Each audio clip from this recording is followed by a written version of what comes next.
বৈজ্ঞানিক পদ্ধতিতে জমি চাষ 1 মিনিটে কাজ শেষ,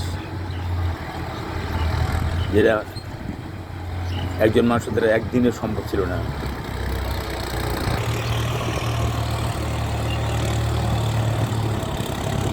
পাখিদের খাদ্য। মানিক মামা শামসুল ভাই মারা গেছেন, তার ছেলে মানিক কাজ করতেছে জমির চাষ।